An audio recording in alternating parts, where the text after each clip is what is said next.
chose the humiliation of castration as his punishment, so that, living on as a half-man, he could at least finish his book. Meanwhile, at the cost of various relatives and the sniggering of chroniclers, Zheng had been left in full control of the biggest and most aggressive of the Chinese kingdoms, just as it completed a series of takeovers that would make it the hub of a unified empire.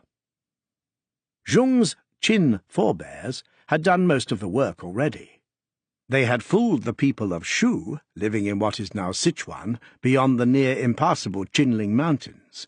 The story goes that the earliest Qin king, Hui, presented the Shu king with some beautifully made stone cows, whose nether quarters were painted with gobbets of gold.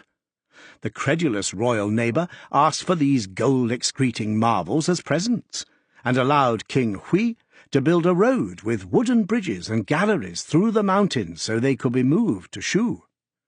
Behind them, of course, came the Qin army, surprising and overwhelming their rivals, and seized a vast new territory. One by one, the other rival states of old China were outfought and outflanked by the Qin forces, until late in the first emperor's reign, driving deep into the south, he finished the job of uniting all the main regions. These were bloody enough wars, fought mainly with infantry and crossbows, but probably not as destructive of agriculture and towns as had been the earlier depredations of the warring states. What the ordinary black-haired people of the Chinese plains, struggling to bring in their crops and avoid being conscripted by one of the passing armies, really thought of their first emperor, we can never know. Other areas of the world at this time were being shaped by religion as well as by the rise and fall of kings. China was different.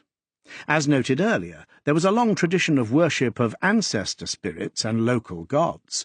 The complicated set of customary beliefs known as Taoism could at different times be used to support or to challenge imperial power. Buddhism would spread across China from Ashoka's India, with monasteries and monks who, again, were sometimes tolerated or supported, and at other times persecuted. But there were no people-shaking or dynasty-rocking new religions of the kind that would upend the Mediterranean world.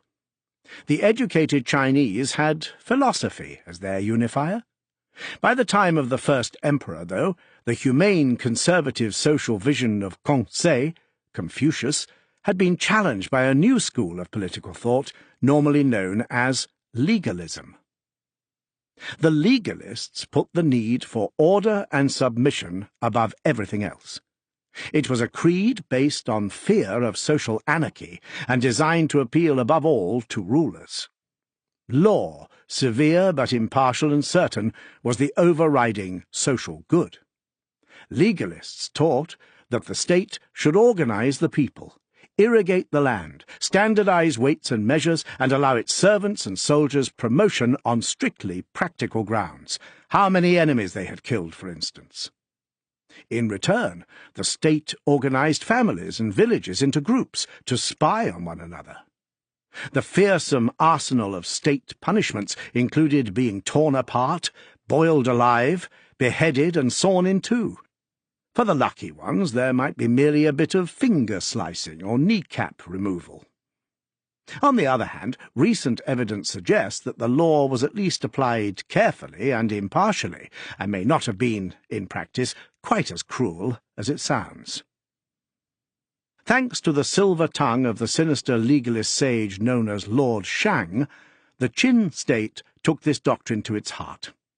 Situated on the northwestern edge of the Chinese plains, Qin was already regarded by its rivals as mildly barbarous, too close to the edge of the known world to be properly civilized.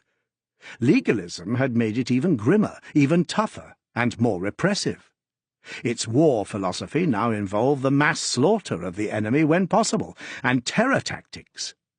Qin has been persuasively compared to that other ruthless militarized state, Sparta, and to modern dictatorships too. By the time of the first emperor, Lord Shang was long gone, himself executed, one is glad to report, having been caught by his own system of spies. But his influence was as strong as ever. He would have greatly approved of one of Zhong's more notorious actions, when on the advice of his legalist Grand Counselor, Li Shi, he ordered the rounding up and burning of most of China's bamboo books of poetry, history, and philosophy. According to Sima Xian, his purpose was to spread ignorance. By destroying records of the past, the court would wipe out people's ability to challenge new laws by appealing to tradition and history. This makes Zhong's move sound like a Maoist Year Zero attempt to obliterate memory. In fact, as historians have recently pointed out, many works of history as well as most books of practical instruction were spared, and it was comparatively easy to hide bamboo books, even if the penalties for doing so included tattooing and being buried alive.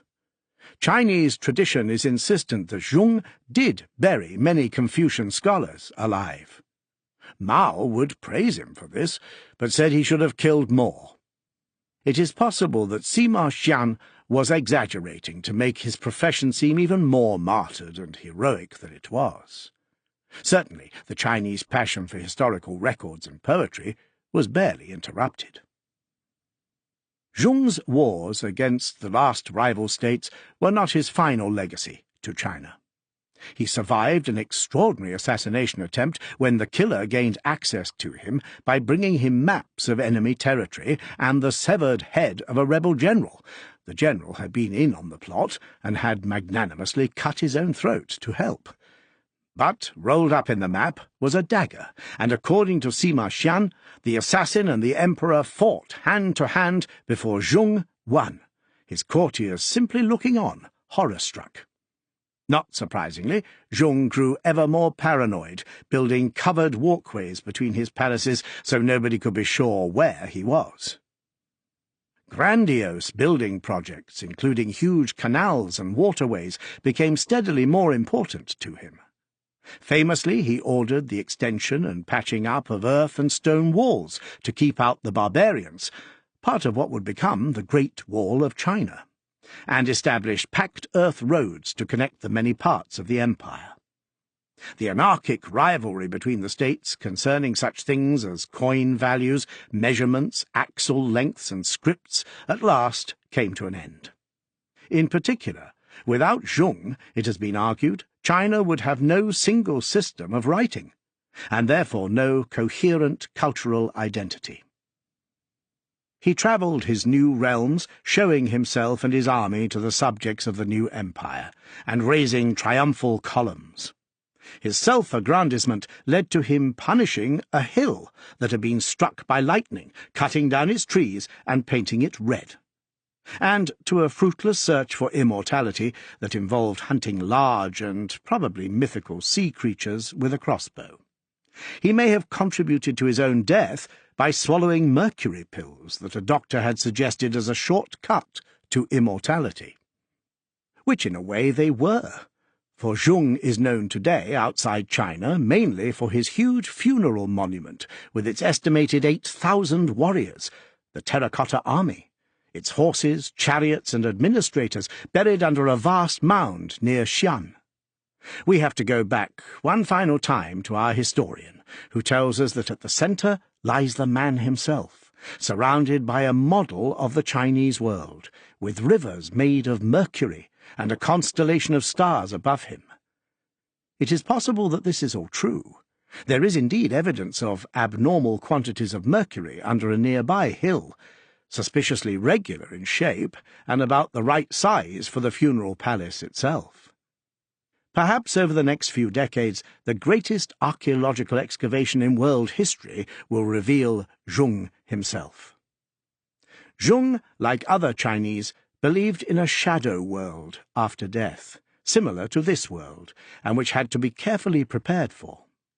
Under earlier local dynasties, many other Chinese kings and nobles had been buried with specially killed servants and specially made replica goods. Nor would Zhong's beliefs have seemed outlandish to Egyptians, Greeks, Vikings, and other ancient peoples who believed in sending off mortal bodies well geared up for a life to come. Religious ideas involving human equality before a god or a moral judgment awaiting the living would have seemed ridiculous to him, as ridiculous as a clay army to protect you from devils seems to us. Yet Zheng also had a second and subtler idea about immortality. He called himself the first emperor, because he intended to be followed by the second emperor, the third, and so on, for thousands of generations. He did not expect his Qin dynasty to collapse as rapidly as it did, and the numbering stopped almost immediately. But the notion of an unbroken succession of emperors held the Chinese imagination right up to the nationalist and communist insurrections of the 20th century, and the idea kept Zheng's memory as its originator forever alive, in itself a kind of life in death. With a common script and a common language, secure communications, and a sense of themselves as one people under one ruler, the Chinese would produce the longest-lasting and most unified of the ancient civilizations. The price they paid for this was that they were not exposed to the liberating, unsettling, destabling idea of monotheism. Those personal, universal, mobile religions that would rip apart the only real rival the Qin and Han empires had, far away to the west. The Maccabees' Sting. Of all the nations to the west of the Chinese, none would have puzzled them more than the people of Judah. We last met the Israelites after their Babylonian exile, while they were refining their unusual religion. Judah, a small blob of a country centered on Jerusalem and Jericho, was squeezed between two of the Greek states that Alexander had spawned, that of the Ptolemies in Egypt and the Seleucids in Syria.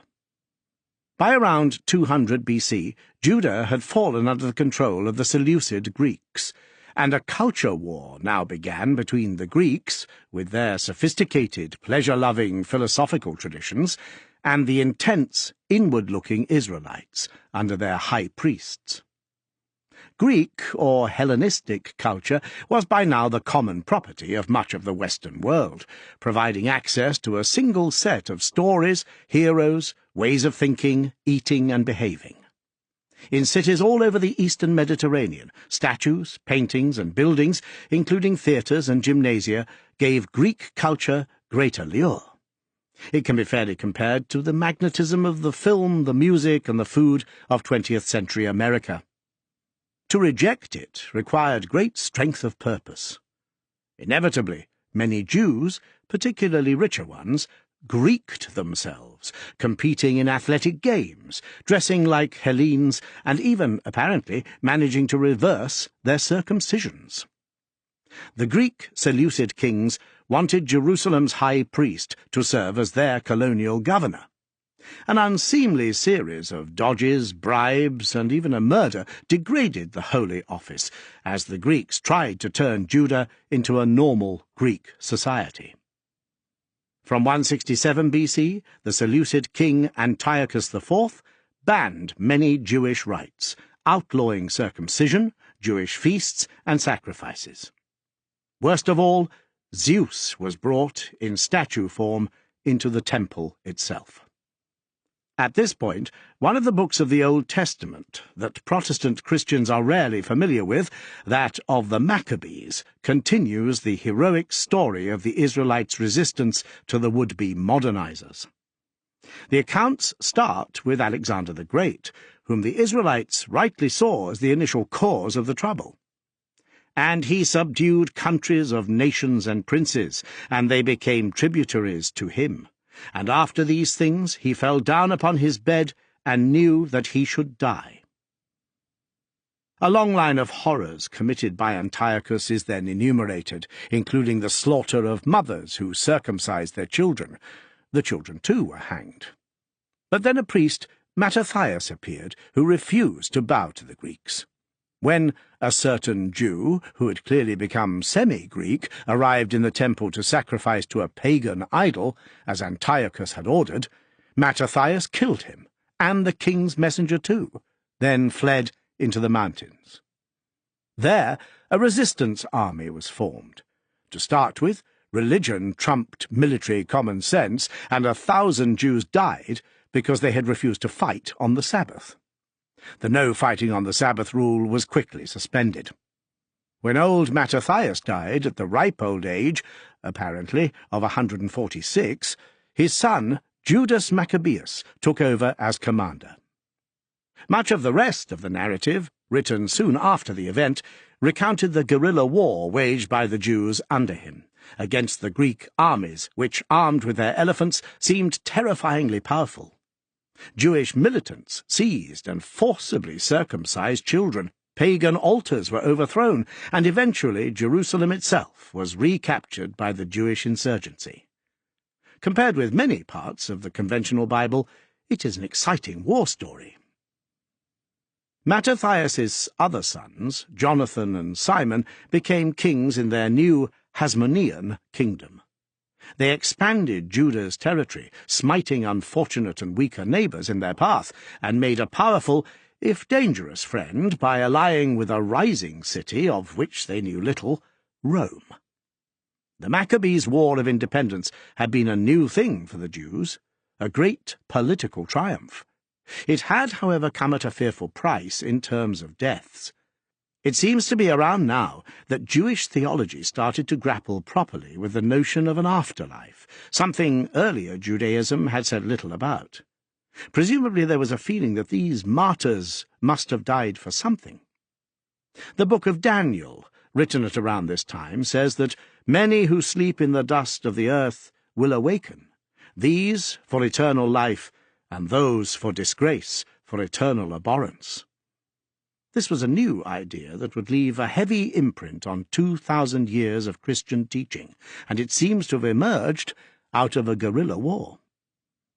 Strikingly, though, the success of the revolt did not push back Greek influence. Under the Hasmonean kings, the Greek language became widely used, alongside Hebrew and Aramaic.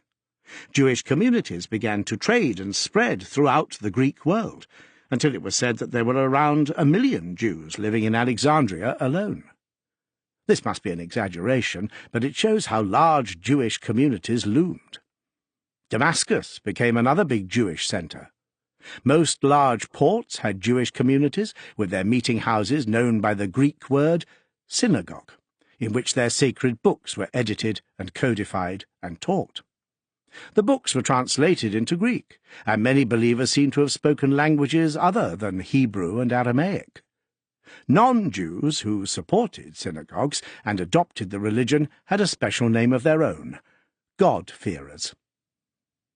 The short life of the independent Jewish kingdom came to an end in 63 BC, thanks to Gnaeus Pompeius Magnus. Magnus in homage to Alexander the Great, a bull-faced superstar general whose glitter was blinding the late Roman Republic.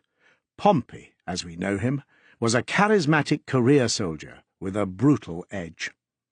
He could be sentimental, not least about Julia, Julius Caesar's daughter, but he notched up 5 wives and a mistress who boasted that he liked to bite her, leaving marks when they made love. He had won his first big victories in North Africa as a young man, and had put down first a Spanish rebellion, then pirates in the Mediterranean.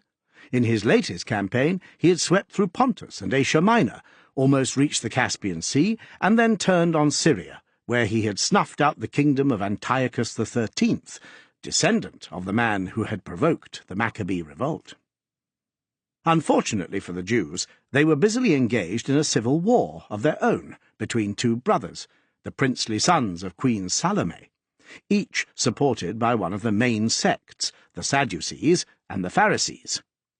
One brother, Aristobulus, bribed the Romans for help while he was being besieged in the temple at Jerusalem, which was by now a massive fortified structure. Pompey's general arrived and took large amounts of gold and silver. Pompey himself now became suspicious of his new ally. Arriving in Jerusalem, he sided with the other brother, Hyrcanus, and besieged the temple himself. His troops used catapults, siege towers, and battering rams to break their way through. They then marched into the Holy of Holies, the sanctuary in the centre of the temple restricted to the high priest, and sacked it. Some of the Jewish defenders were so appalled that they killed themselves. As part of his vast train of loot, Pompey took many Jewish prisoners back to Rome, where some were freed and settled, living near what is now St. Peter's Basilica. Judah was now merely another Roman possession, which would soon have a puppet king called Herod imposed on it. Oddly, though, Jewish influence on other people continued to grow. De-kinged, pushed out of their own little world, Jews continued to thrive elsewhere in the Mediterranean.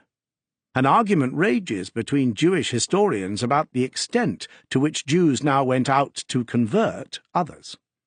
The conventional wisdom is that they do not, and never did, proselytize. But if so, how can one account for the huge expansion of Judaism in this period?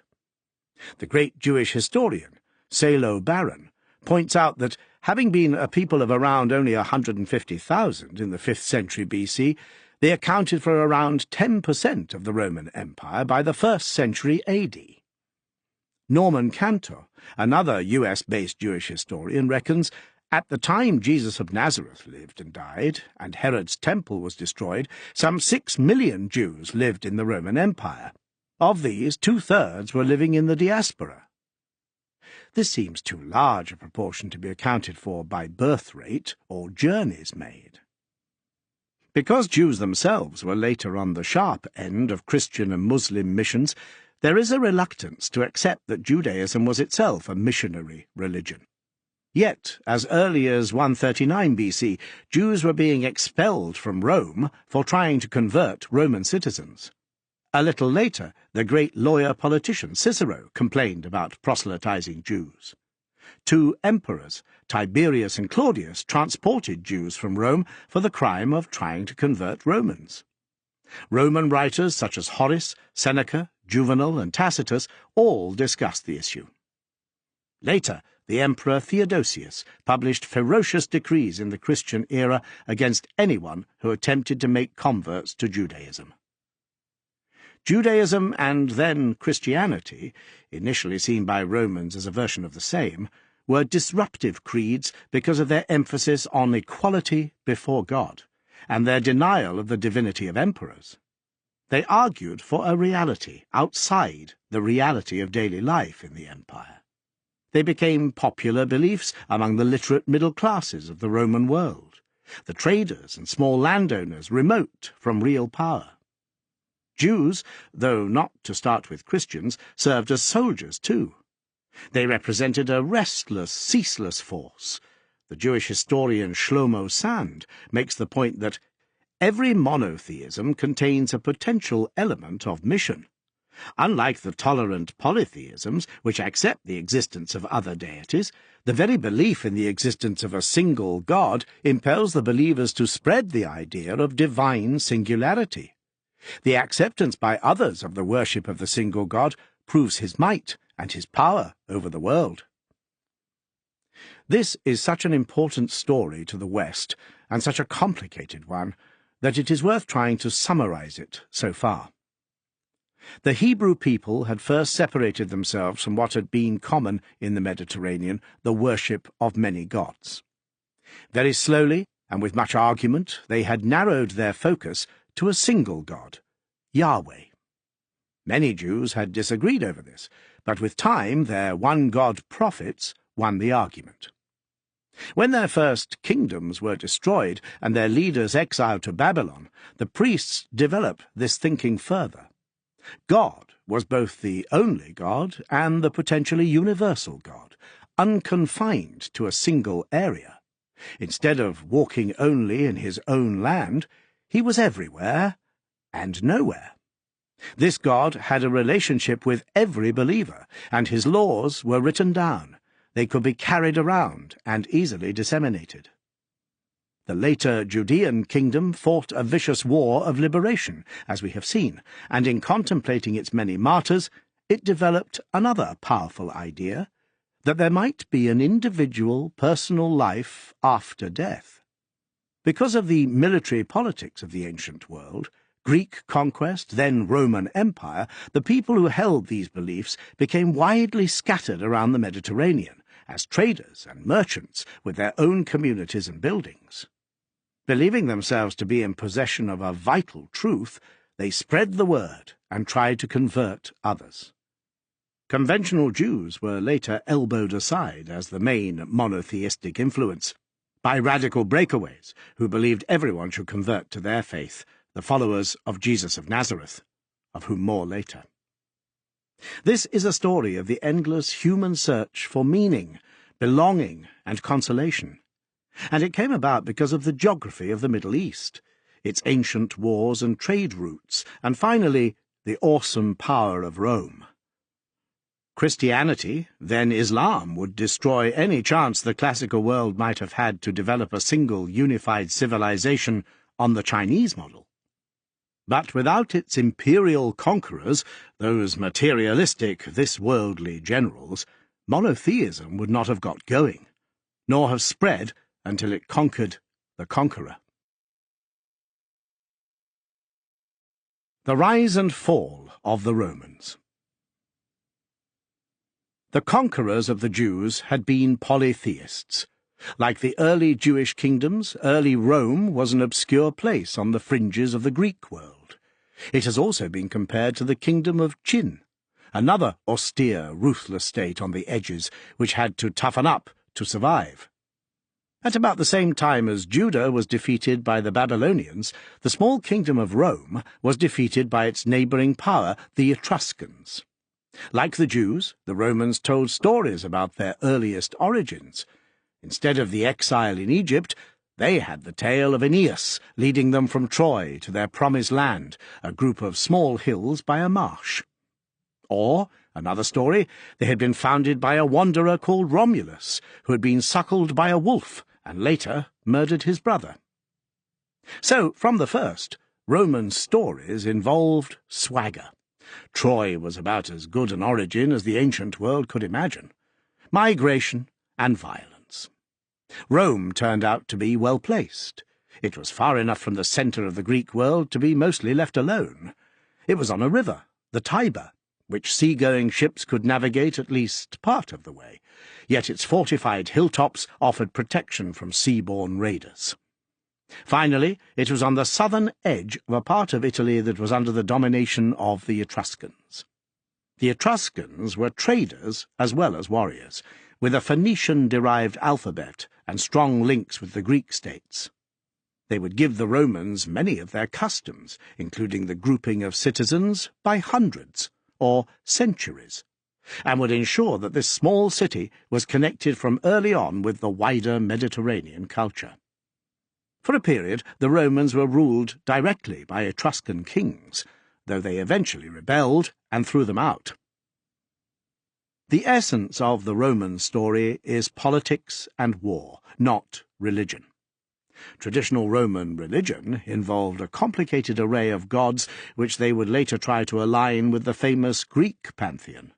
The Romans were always incorporators, or, as the historian Mary Beard puts it, intellectual sponges. Their priests tried to read the future by watching how birds flew or how sacred chickens ate. Offerings of slaughtered animals, omens, libations poured on the ground, naked men leaping around, whipping passers-by, this is all the fairly routine business of primitive worship, characterized by its practitioners' credulity and in no ways charming. Paying homage to local gods and worshipping or merely revering one's ancestors were common in China or Japan. But societies that allow ideas to immigrate change faster, and not even the Vestal Virgins were as interesting as they sound. It is no great surprise that later on the Romans did indeed become the ultimate soakers-up of everything, from Greek philosophy to African cults, Egyptian rites to Judaism. Religion, Roman style, only becomes properly interesting when Roman emperors declare themselves to be gods, and that was about politics, not really about religion at all. And the politics was always interesting. One of the last Roman kings, an Etruscan warrior said to be the son of a slave, introduced a code of laws and organized regular meetings of all citizens. Once the kings had been deposed, Rome had aristocratic rulers, as did most Greek communities. But the Roman plebs, the poor, managed to establish basic rights of their own, defended by tribunes. From very early on, there was a rough balance of power in a city which, unlike most others, positively welcomed all comers. The Romulus story suggested the city had been founded by runaways. Migrants and freed slaves could become Roman citizens and eventually work and fight for the Republic. This was a hierarchical and macho society, however, in which fathers wielded almost untrammelled power over the family, and women were excluded from public life. And because Rome was hemmed around by hostile rivals jostling for space in a fertile part of Italy, it was a military society. At the top of Republican Roman society were the aristocratic families, who traced their influence back to the time of the kings, and who formed the Senate. Relatively early, this immigrant society also developed elections for key posts. In 367 BC, a major change took place when it was agreed that all classes, not only patricians, could be elected as consuls, so long as they were wealthy enough. A complicated, lengthy system of elections, plus experience accumulated in office, resulted in the Senate evolving into a tough and effective ruling body. Serving as its executives was a double act of consuls, with a kind of super-magistrate elected each year. Then came the rest, the ordinary citizens, organized into tribes and able, in their own assembly, to vote for new laws by simple majority. If this sounds remarkably democratic, it was not. A Roman form of gerrymandering involving block votes and the intimidation of voters kept the well-off mostly in control. A republic meant a ruling system without kings, not a representative one. But the Senate was able to draw in a constant supply of new talent and to balance factions among the richer citizens.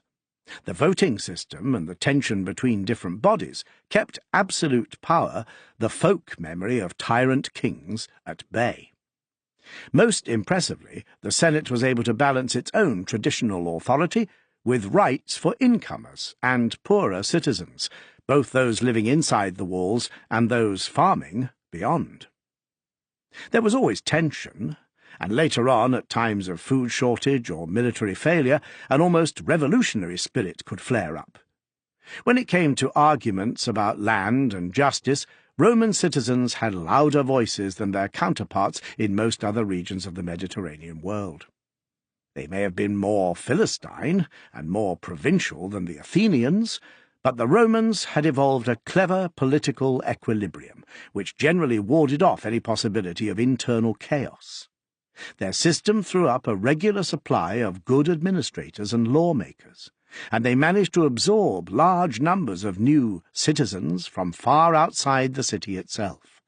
Priding themselves on their austerity and plainness, the Romans of the early Republic developed no literature or philosophy of their own that we know of. Their buildings were mere mimicry, but they went to war like nobody else. Many military leaders have known that striking terror into your enemies' hearts is half the road to victory. Roman practice, as the city extended its influence through central Italy, was straightforward. It was terroristic, or at least terror-based. If a city surrendered, it would become a vassal. If any resistance at all was offered, it was to be completely destroyed and every living thing in it slaughtered, right down to children, domestic pets, even the rats.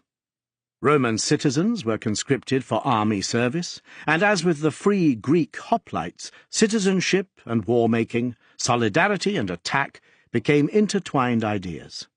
Fighting in tight phalanxes with long spears and short stabbing swords, the ancestors of the imperial legions were a fearsome force by the early 200s BC. Success bred success. Cities, intimidated into surrendering, could provide new citizens, and therefore new soldiers. Slaves poured in to take on other work. The Romans did not have the huge military might needed to destroy and take over the rest of Italy in a flash. It was the propaganda of their terrorism. Surrender fast, or you will regret it. combined with their ability to put an arm around the shoulders of the local elites, reassure them, and rule through them, that did the trick. So almost every victory produced more manpower to fuel the next one. After defeating the invading Gauls, who had once managed to sack Rome itself, the Romans were able to subdue their old foes to the north, and then the Greek colonies further south. In the end, the Greek world could no longer ignore the upstart bully boy city in the west, and they had, it seemed, a terror weapon to terrify even the Romans. War elephants, as we have seen, had arrived in the Greek world from India. For a while they seemed a transforming military force. One of the Greek rulers who deployed them was Pyrrhus, king of Epirus, who borrowed them from the Greek rulers of Egypt.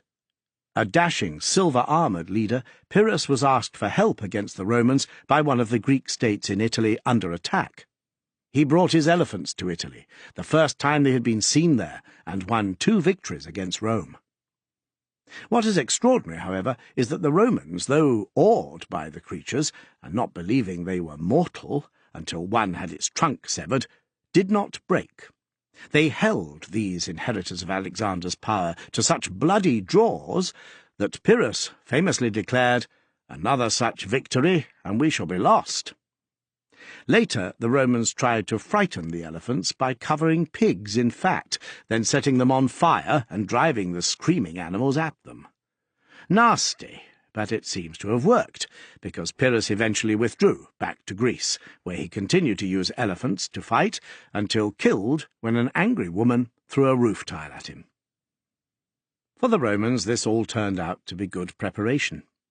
They were about to go to war with Carthage, and would soon confront more of the beasts, this time led by the man synonymous with elephant war, Hannibal.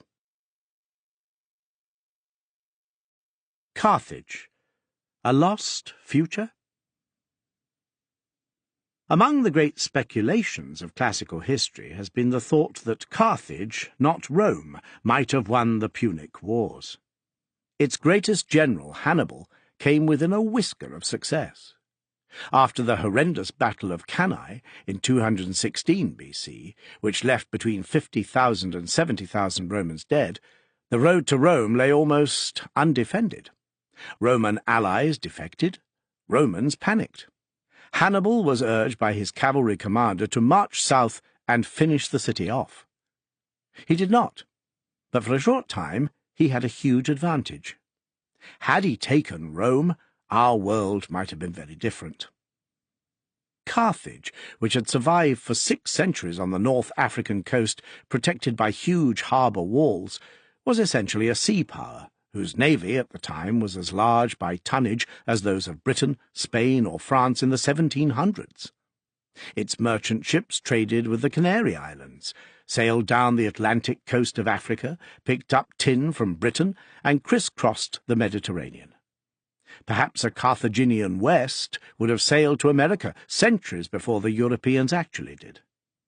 Carthage was a great manufacturing power, too, producing the fabulously expensive purple dye that coloured so distinctively Roman senators' togas, plus strong wine, ceramics, and metalwork of all kinds, and many sorts of cloth.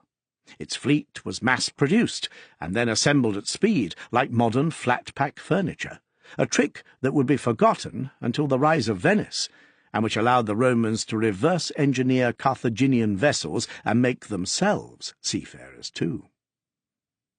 Carthage had her theatres, her famous orators, and a constitution which, although run first by kings and later by oligarchs, gave a strong voice to the ordinary citizens. Many of them emigrated and set up colonies themselves. In his Politics, Aristotle, writing nearly 200 years before Carthage finally fell to the Romans, warmly praises Carthaginian institutions. The superiority of their constitution is proved by the fact that the common people remain loyal to it. The Carthaginians have never had any rebellion worth speaking of, and have never been under the rule of a tyrant. By the time of its destruction, Carthage was certainly one of the greatest cities on the planet. Its population was much larger than Rome's at the time. And, of course, it was in Africa. A classical Mediterranean world whose dominant power was in North Africa, not on the Italian peninsula, would have felt different in many ways we can barely imagine. There were darker sides to Carthaginian life. Roman critics claimed the Carthaginians engaged in child sacrifice, as did their Phoenician forebears, though modern historians are sceptical, and after Cannae the Romans resorted to it too. The Carthaginian army, unlike the Roman one it fought, was mainly composed of mercenaries from Spain, Numidia, Libya, and the Balearic Islands. Only around 3,000 Carthaginians fought as infantry in the so-called Sacred Band. It seems to have been a suspicious society, to the point of paranoia about would-be tyrants. Unlike Roman generals enjoying their triumphs, Carthaginian generals had to risk being plotted against and even executed when they returned from their victories. Yet with all that said, the utter destruction of Carthage when the Romans finally won the Third Punic War leaves a terrible gap in the historical record of the Mediterranean. We have no detailed idea of what their buildings look like, just some foundations and pillars to go on. We have none of their writing, poetry, plays, art, histories, family stories, or hopes. It is as if, after the Second World War, nothing written in German, no German poetry, nor any German music or buildings survived.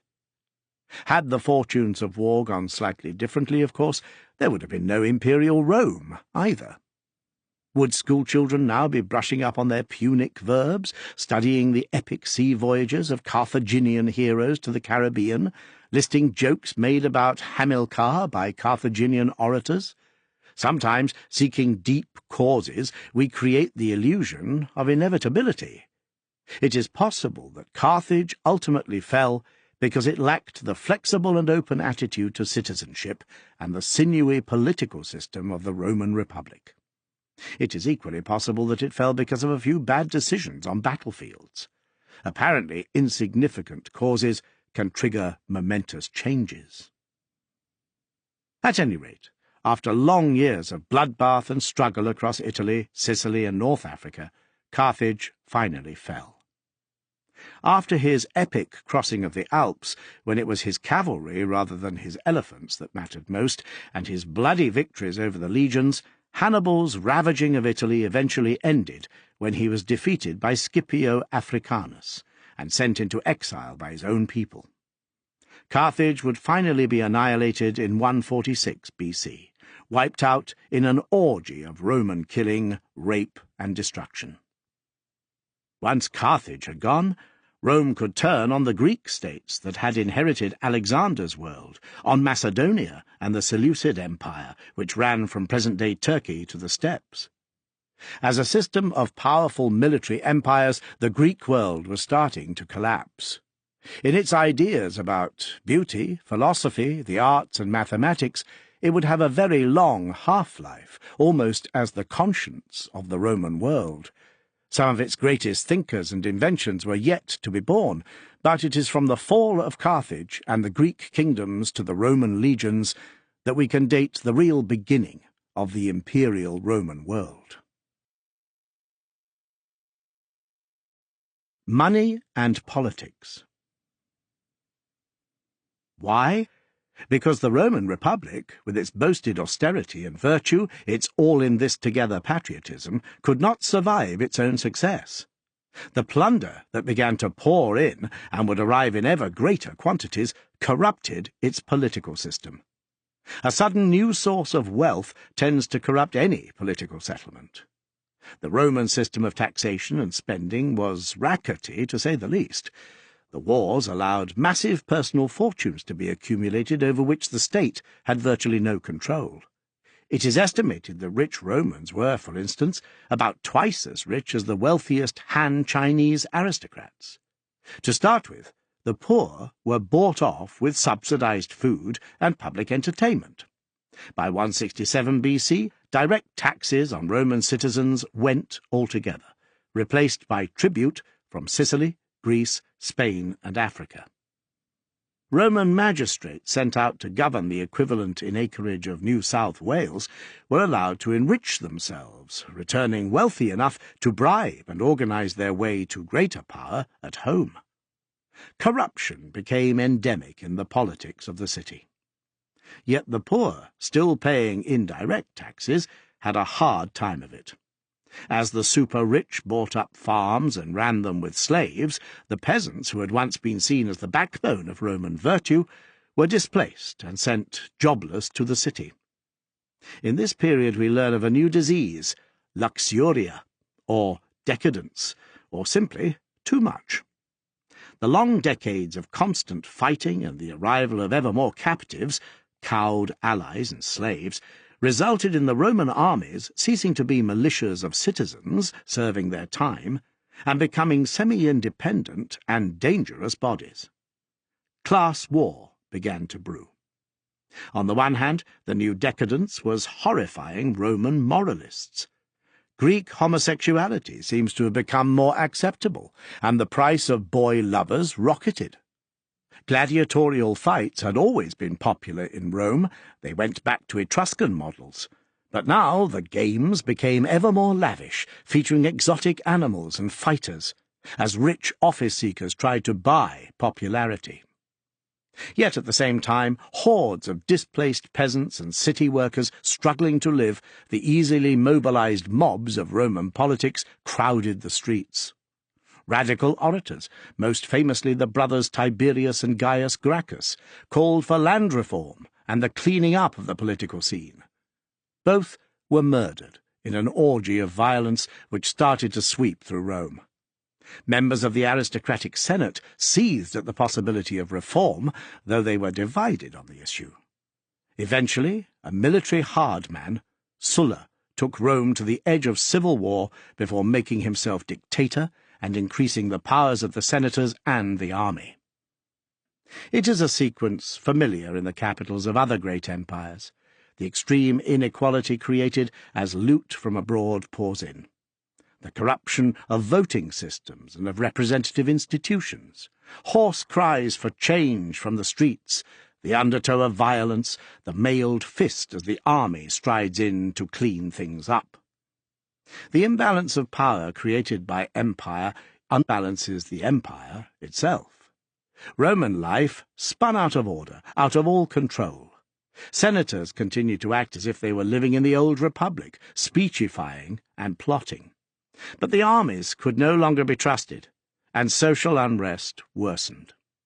The huge slave revolt begun by the gladiator Spartacus in the shadow of Mount Vesuvius shook this slave society to its core.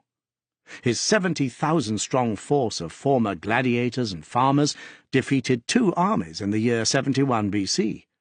They would finally be crushed by the combined forces of most of Rome's available military power. There was a rebel consul loose in Spain, and more trouble in Asia. But worse than all of this were the measures that had to be taken to restore order. Returned from the east, Pompey was back in town, or rather just outside Rome, waiting with his legions. The old Roman custom had been to award victorious generals a triumph, a processional parade through the city. The victor would ride in his chariot, a slave behind him reminding him that he was mortal. In front would be led his captives in chains, and perhaps some booty from the war. As Rome's reach and appetite had grown, these triumphs had become more lavish and extreme. Days of riotous civic partying. Pompey was awarded an unheard-of 3 triumphs, the last of which featured a jaw-dropping caravan of strange animals, glistening loot, defeated kings and priests, soldiers, and money. As it turned out, Pompey did not prove an adroit enough politician to seize power in quite the way his critics had feared. But there were now 2 other military aristocrats and super-rich rivals at large. Crassus, a thuggish soldier, was now a plutocrat who, in a hideous display of revenge after the Spartacus War, had crucified on the main road north to Rome some 6,000 captured rebels. The other was Julius Caesar. Caesar is the most famous Roman, who gave us our calendars, indeed our modern way of measuring time, and whose assassination is the climactic scene of Roman political life. Though hindsight is blinding, and we must rely on Caesar-struck historians, it seems that he was extraordinary from an early age. A top-notch aristocratic youth allied to the wrong side, he had survived the murderous dictatorship of Sulla, when lists of those to be judicially murdered had been pasted up in the Forum. He became a soldier while still in his teens, and made a name for himself, not least by taking revenge on pirates who had kidnapped him, and then foolishly let him go. He zigzagged, double-crossed, and bought his way upwards through the dangerous world of Roman politics, taking one position after another and paying for lavish games until he finally reached what should have been the top, the consulship, in 59 BC. Caesar then plotted to bypass the Senate, using the money and connections of Crassus and Pompey to help fix a lucrative military command for himself afterwards. The greatest Roman orator, Cicero, who had thought he was playing Caesar along, was entirely outsmarted. Caesar got his way, evaded his many enemies, and began years of fighting beyond the Alps, slaughtering Gaulish and German tribes, and reaching Britain, though not staying there very long. Caesar knew that the route to power in Rome came from a combination of fame, of a kind only won on the battlefield, and great wealth, also best won by conquest. His campaigns abroad were also campaigns for power at home. As he fought, and he was a brilliant general, he wrote crisply propagandistic accounts of his campaigns so as to burnish his image. In them he reveals clear military thinking, an ability to bounce back from reverses, a close, if cold, attention to the habits and foibles of the enemy tribes, and an acute sense of his own mythology.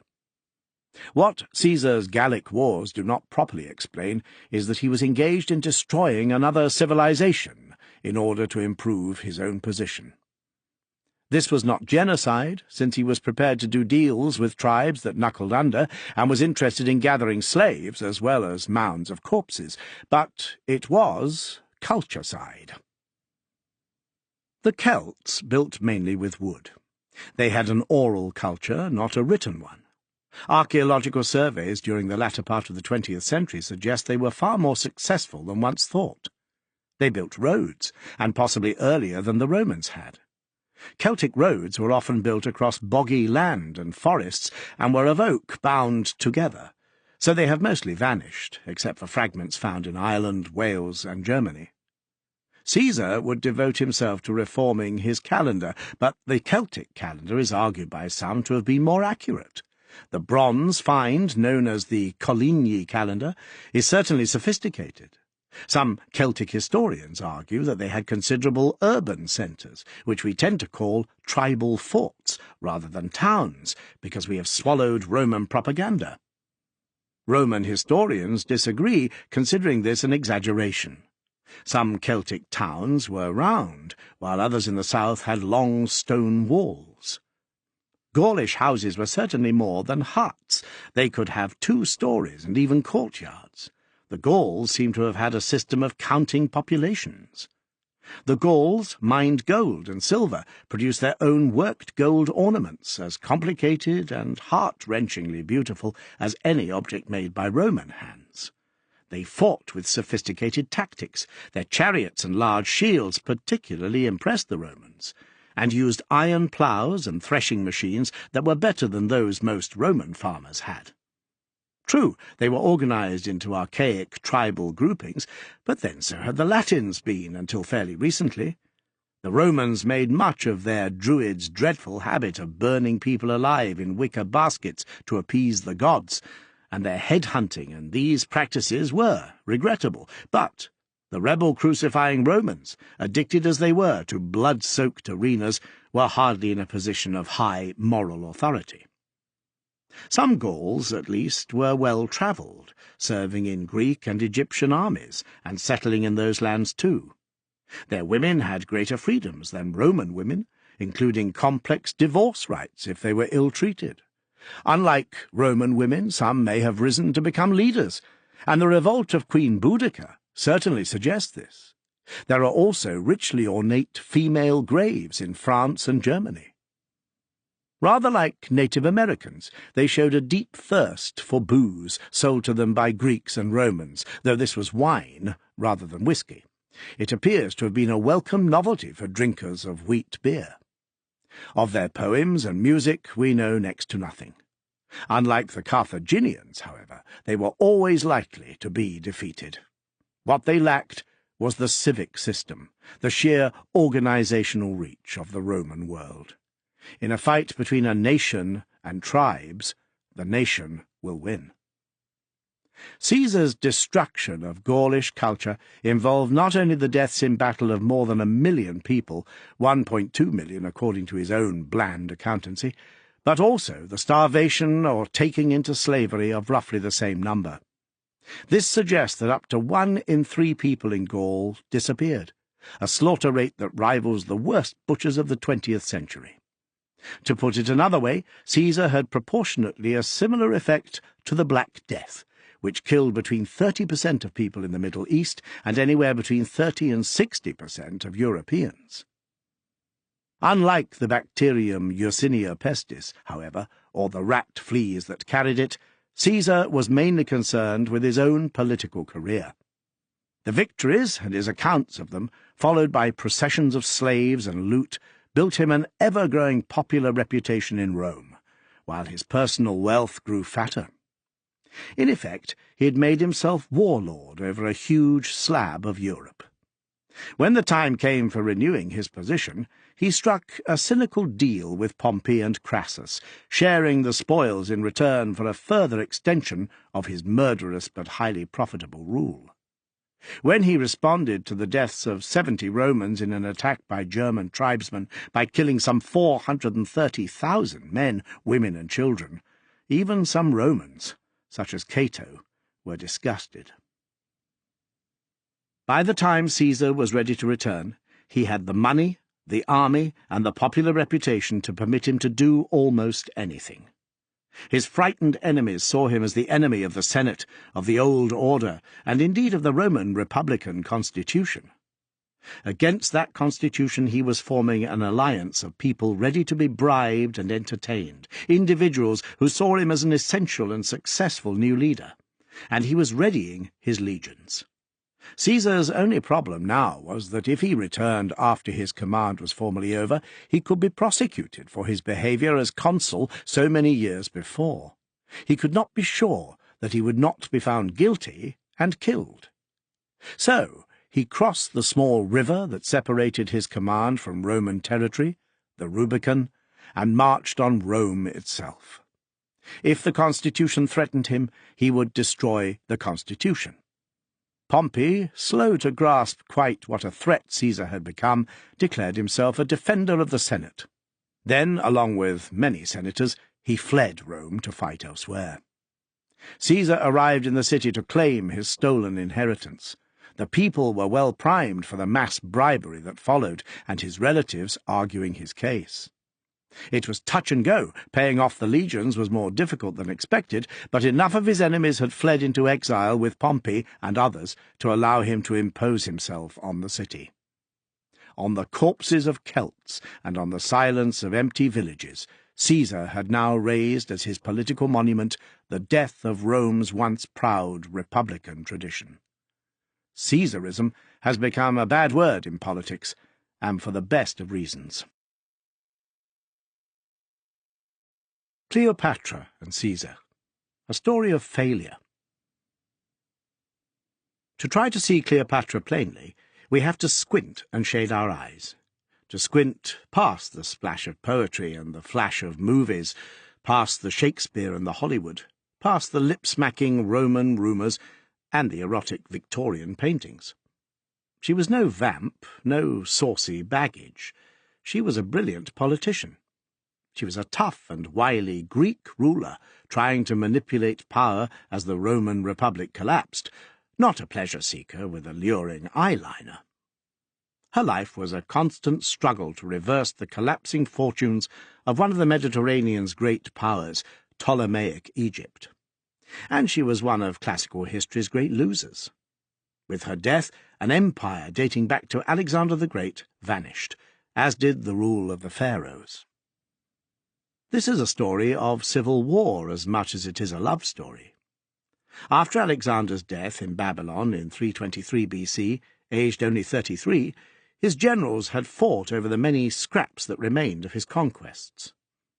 Hopes of a great Greek empire, greater than the Roman one that succeeded it, finally died with Antigonus the One-Eyed, who had served Alexander's father in their little Balkan state of Macedon, and whose fight to preserve his son's legacy ended when he was killed in battle at the age of 80.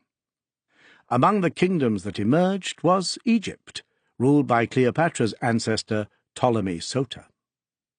This Ptolemy had been a close companion and leading general of Alexander's, and had watched the great king found a new city, Alexandria, in Egypt.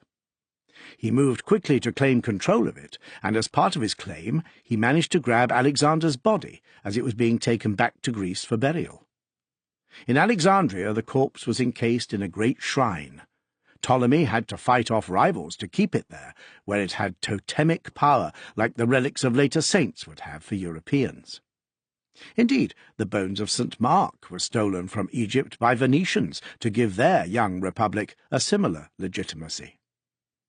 Ptolemy I, as he now was, buttressed Egypt by seizing what are now Israel and Lebanon and the island of Cyprus. The Ptolemies would rule Egypt for 300 years, longer than the Bourbons in France or the Plantagenets in England. They were never a conventional family. Ptolemy II married his sister, Arsinoe. Incest and the confusing recycling of names would be features of the dynasty. In its first period, much of its energy was taken up successfully repelling rival Greek successors, particularly the Seleucids, whose capital was Syria's Antioch, but whose empire stretched deep into Asia. The Ptolemies also invaded south, into modern Sudan, to acquire elephants of their own, to match the Indian war elephants the Maurya's had handed over to the Seleucids. The dispatching of an ambassador to India resulted in Ashoka sending Buddhist missionaries to Alexandria in return. The victories went on under Ptolemy III, but these Greek rulers of Egypt were a tiny elite, sitting uneasily on top of a much bigger people of traditional and alien views. Like the Normans when they conquered England, the Ptolemies did not bother to learn the local language. This was a wonderful boon for later historians, since it brought with it double and triple language proclamations, famously in the shape of the Rosetta Stone, which later allowed Egyptian hieroglyphics to be deciphered. It was less of a boon for the Ptolemies, who had to struggle against local revolts led by would-be pharaohs who actually were Egyptian. The kingdom, therefore, was a strange mix of ancient Egyptian and modern Greek. Most people held to the beliefs and cults of old Egypt, with its priests and temples, its sacred animals and complicated rites. Many hoped for a true Egyptian saviour king to reclaim the throne, rather as the Jews had hoped for a Messiah. Over time, new gods were invented, part Greek and part Egyptian, as needed. Egyptian deities like Isis became a little Greek, while the Greeks incorporated the Egyptian gods Osiris and Horus into their pantheon. Before the advent of monotheism, a little mingling was no big problem. Still, the Ptolemaic rulers had to tread carefully. Cleopatra bought herself some much-needed popular support by accompanying an auspiciously coloured sacred bull on his way to a temple. She was also the first of her dynasty to speak Egyptian as well as Greek. Her land was still fabulously rich in resources. One of the early Roman plans for annexing Egypt proposed that it would be settled with Roman farmers and used as a new source of cheap food. As under the ancient pharaohs, most land was the property of the state, and the temples had huge estates to support them. Like the British in India, the administration of the country under the Ptolemies used the old system of scribes and village headmen to collect information and taxes. Some titles were changed from Egyptian to Greek, but essentially this was as it had always been. The Ptolemies did, however, try to introduce some Greek rigour into Egypt. They brought in a coin-based economy, and a register listing all their subjects. They fixed the price of commodities and turned the temple priests into state officials, helping the dynasty to raise cash to fund its armies and fleets. But some bad harvests and defeats, followed by the bad luck of a child king ascending to the throne, caused them to start to lose ground to their rivals. One loss followed another. Like the smaller kingdom of Judah, which also needed allies, they looked for an ally to protect them, and plumped for that far-off but famously warlike city, Rome. This bought time for what had become a struggling dynasty, but at the inevitable price. As Rome grew stronger, pushing aside Carthaginians and Greeks, it slowly became more of a menace and less of a shield. The Roman Senate intervened more in Egyptian life. They began to regard this huge territory with its accumulated wealth, swarming populace, and weak rulers as a dependent, not an ally. Ptolemaic Alexandria was being squeezed, very gently, to death. This may have been inevitable. The kingdom of the Ptolemies had no effective way of debating policy or elevating good administrators. In practice, modern scholars now believe, the Ptolemaic state was far less efficient than its neat Greek system suggests. Farm workers, for instance, regularly abandoned their fields as a way of threatening the tax gatherers. Corruption was rife, and many officials were untrained. By Cleopatra's time, between a seventh and a sixth of the population are thought to have been Greeks or Jews, a huge migration caused by the state's reliance on reliable non-Egyptians to fight, administer, and organize. Like the feeling of Anglo-Indians for Hampshire or Wales, the Greeks in Egypt retained a strong sense of their origins in Macedonia or Athens. Unlike Rome, Greek Egypt enjoyed nothing we would recognize as political participation. It remained a royal autocracy. And, unlike Rome, or indeed British India, its principal city was not even officially part of its territory. The story of Cleopatra is incomprehensible without some understanding of that unique and captivating place, Alexandria. The city itself was the dynasty's greatest achievement. Founded, of course, by Alexander, it was a city-state in its own right. Inside Egypt, or by Egypt, but not quite part of Egypt. Again, later British parallels such as Hong Kong or today's Singapore come to mind.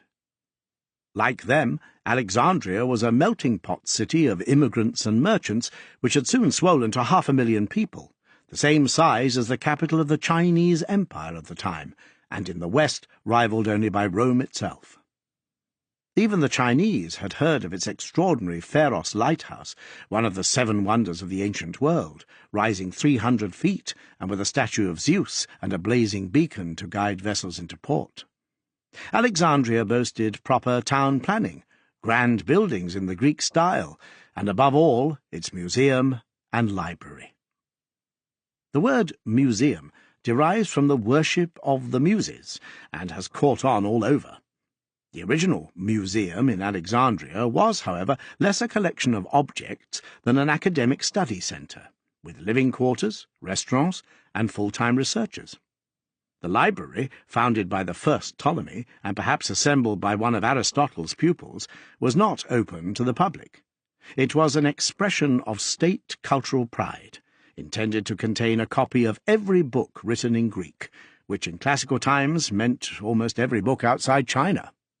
It is supposed to have had between 500,000 and 700,000 carefully filed papyrus rolls organized in a 120-book catalogue. The librarians' obsession with their collection prompted them to pay a huge fee to Athens for borrowing the complete works of Aeschylus, Euripides, and Sophocles, so that they could be copied. Rumour had it that the originals were kept and the copies returned, while ships arriving in Alexandria had to hand over any books for copying. Thus, a huge store of the literature, mathematics, philosophy, and history of the ancient world, much of it now lost to us, was accumulated in Alexandria. There, the Old Testament was translated into Greek, which would be very important when Christianity began to spread. Much work was done on editing the two great poems we know as Homer. It is hardly surprising that with its patronage and its concentration of knowledge, Alexandria also became a centre of literary and scientific progress in its own right. Its poems were less famous than its inventions and practical discoveries. Euclid, who invented modern geometry, doing seminal work on prime numbers, conic sections, and perspective, may have studied at Plato's academy before he moved to Alexandria. Among his Alexandrian pupils is said to have been Archimedes, the mathematician and engineer who, legend relates, was killed by a Roman soldier after the siege of Syracuse because he would not leave a problem he was studying. "Do not disturb my circles," he is reported as saying. These are world-famous names today. But what of Eratosthenes, the first man we know of to have accurately measured the circumference of the earth and produced the first reasonably accurate map of the ancient world? Or Hero, who apparently made a model steam engine? Sadly, the Alexandrians did not have the skills in metalworking that could have led to Greek or Roman motor cars. More immediately useful was the mule-powered water wheel, still in use, and Herophilus's discoveries about human anatomy, including the digestive and circulatory systems, which would not be matched until the European Enlightenment. Herophilus could apparently measure the pulse with a water clock. Others worked on quick-firing crossbows, the solar system, and the use of compressed air to power engines. The Fayum mummy portraits, which give us the most realistic and moving real faces from classical days, were executed immediately after Cleopatra's time, but they most likely derive from a painting tradition which, as the extant sculptures would also suggest, reflects a fabulously skilled people. If this is decadence, the world needs more of it. Ptolemaic Alexandria was, in short, a cauldron of creativity and invention, matching Enlightenment Scotland and the English Midlands at the beginning of the Industrial Revolution, or China under the Song Empire, or early Muslim Spain. In only one of these cases, the first, did the inventiveness and scientific research lead to a transforming economic revolution. The reason has nothing to do with human intelligence and everything to do with the rare and just right coming together of curiosity, technologies, law, materials, and motivation. By Cleopatra's time, Ptolemaic Egypt was in military and economic decline. It may have been in intellectual decline too, for most of the inventions described above came early in the dynasty's history. On the other hand, it may not have been. We cannot tell where its future might have led. What must have been clear to Cleopatra, however, was that the prize she was trying to defend against the Romans and other rivals was intellectual and cultural, not merely about territory and power. Why might we think that? There are no records of her early years, but the dynasty used scholars from the museum to tutor its children, and Cleopatra was said not only to speak 8 languages, but to have written books herself, including on weights and measures. She employed a philosopher as teacher for her own sons. Her father's dependence on Rome and his naive attempt to play the competing leaders of the late Republic had involved huge bribes, mostly to Pompey. This led him to borrow heavily. Taxation levied to pay for this, and the loss of Cyprus, which became a Roman colony, caused a popular revolt, and he fled to Rome. His wife and eldest daughters were made rulers, but when Ptolemy was finally restored with Roman help, he took a terrible revenge. His wife being dead by then, he had his daughter, Berenice, beheaded, put the Romans in charge of Egypt's revenue-gathering, and allowed a reign of terror to rip through the country. He named the Romans the guardians of his eldest surviving children, Cleopatra, and her 10-year-old brother, yet another Ptolemy. In the family tradition, the siblings were married.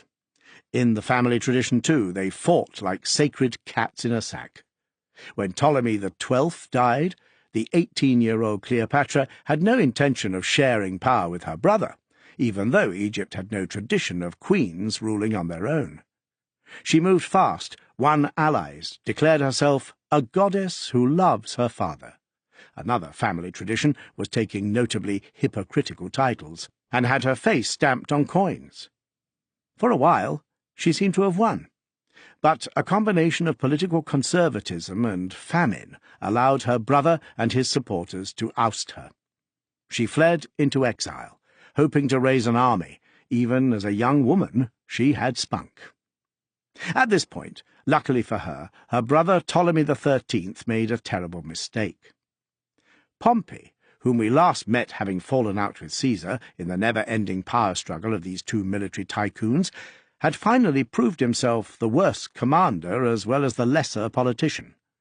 Despite having much of the Roman Senate on his side and a considerably larger army, Pompey was finally defeated by Caesar and his acolyte, Mark Antony, at Pharsalus in central Greece, a battle Caesar believed to be his greatest victory. Pompey had few places left to run to, but Egypt was one. He had, after all, accepted the elder Ptolemy's bribes and been guardian to his children. But Pompey had not realized that news of his humiliating defeat had travelled even faster than his fleet. To ingratiate himself with the victorious Caesar, the young king and his advisers decided to murder Pompey as soon as he waded ashore. He was stabbed by a former officer of his, then beheaded, while his wife and children looked on. The head was embalmed, placed in a box, and sent as a present to Caesar. If Pompey had miscalculated, though, so had Ptolemy XIII and his advisers. They simply did not understand the rules of Rome's civil war, fought among men who respected one another and were connected by family ties. Pompey had been married to Caesar's only daughter, Julia, though she had long since died. As far as Caesar was concerned, he was an honourable and powerful antagonist as well as a son-in-law, deserving of better treatment than beachside decapitation by a foreign child king. Caesar headed for Alexandria. Ptolemy's throne was suddenly shaking again. Much of Cleopatra's story is semi-legend, retold by Roman and Greek historians after the event. But Plutarch, in his biography of Caesar, is vivid and direct. He says that after Caesar arrived in Alexandria with a dangerously small force, he did not think much of Ptolemy's welcome, and sent for Cleopatra. She would have been stopped in her tracks, even perhaps assassinated, if her brother's men had seen her. Over to Plutarch. So Cleopatra, taking only Apollodorus the Sicilian from among her friends, embarked in a little skiff and landed at the palace when it was already getting dark, and as it was impossible to escape notice otherwise, she stretched herself at full length inside a bed-sack, while Apollodorus tied the bed-sack up with a cord and carried it indoors to Caesar. It was by this device of Cleopatra's, it is said, that Caesar was first captivated, for she showed herself to be a bold coquette. Caesar duly succumbed to the charm of further intercourse with her, and when brother Ptolemy arrived the next morning, he discovered to his chagrin that his 21-year-old sister had given Caesar something he couldn't. The romantic legend has the soldier falling helplessly in love with the Egyptian seductress, yet we don't know that Cleopatra had any earlier affairs, nor any later romance, until her famous final one with Mark Antony. Cleopatra's kingdom was on the verge of final collapse. It contained some of the greatest treasures of human culture, but was virtually bankrupt and at the mercy of that efficient killing machine known as Rome. Was there any future for Ptolemaic Egypt except under the protection of the superpower of the age? Julius Caesar, with his clipped propaganda prose, his million-plus victims, his utter cynicism about the religion of his own people, could hardly have been a less likely saviour. This was a country that had sided with his enemy, that was temptingly valuable, and whose elite, those scented Dionysus-worshipping pleasure-loving Greeks, all true Romans had been brought up to regard as decadent and worthless. Something had to be done. Cleopatra did it. Now, having made her bed, she lay on it. A vicious local war broke out in Alexandria, where Caesar had too few troops to control the uprising and street fighting. He came close to death. Part of the famous library was destroyed. Cleopatra stuck with him until Roman legions arrived to free them. In return, she became effective ruler and enjoyed a Nile boat cruise before bearing Caesar his only son. He, far from being infatuated to distraction, was busy studying his long-planned reform of the calendar. It was an Alexandrine who suggested to him the solution of a 365-day year, with an extra day every fourth year. Meanwhile, Cleopatra provided her own protection. In case anyone missed the point, she named the boy Caesarion. How overwhelmed by love was the conqueror? Not entirely, perhaps. When Caesar marched off to continue the civil war against his enemies, now including Pompey's vengeful son and old political foes like Cato, he left some troops behind just to keep an eye on Cleopatra. She built a temple dedicated to his worship. In their different ways, both Caesar and Cleopatra were aspiring to the status of god-people. She was associating herself with the ancient cult of Isis, and her son with Horus. As Caesar piled victory upon victory, Rome capitulated and voted him ever more lavish honours. The pagan city, so brilliant by now in its literature and architecture, treated him as a man to be worshipped and declared him dictator for a decade to come. A triumph even greater than Pompey's was declared, and another grandiose programme of rebuilding was begun, as the spoils of Caesar's murderous civil wars poured in. The Roman abasement before him knew no limits. Caesar introduced some reforms, but made no attempt to stop what had become Caesar worship. His house was decked out like a temple. His chariot was erected opposite Jupiter's. Cleopatra was there to watch both the bloodthirsty games put on in his honour and the growing Caesar cult, and to make sure that Caesar did not repudiate their child. For her, there was the chance, at least, of a radically remade politics, in which these two god-people, she and Caesar, would jointly rule the known world. Caesar may have had the same dream, though he was not a dreamy type. He put her statue in the temple of his alleged goddess ancestress, Venus Genetrix. The Roman mob started to mutter that he intended to marry Cleopatra and shift his capital to decadent Alexandria. He had to keep working to manipulate and maneuver through the highways and byways of the politics of Rome, of course, but Caesar's attitude to religion seems always to have been cynical. It was a prop to power, a useful lever, taking many forms. In different ways, both Caesar and Cleopatra were harking back to a familiar old Hellenistic world in which successful rulers, such as Alexander, claimed divinity. Religion and worldly power had always stood together, priests and kings side by side, since the known world came into being. Caesar, in triumph, painted his face divine red, like Jupiter's statue, and was again declared dictator, this time for life. In fact, he turned out to have antagonized a lethal coalition of offended aristocrats and pro-republican conservatives, who would assassinate him in 44 BC. Perhaps to make sure yet another planned war against the Parthians did not make him invulnerable. The time came, after Caesar, arriving for a meeting of the Senate, had been set upon by half a dozen plotters, then stabbed to death. 23 wounds were found on his body. His last act had been to cover his face so that his death agony could not be seen. With perfect dramatic placing, he was left lying in blood near the statue of his great ally and then his enemy, Pompey.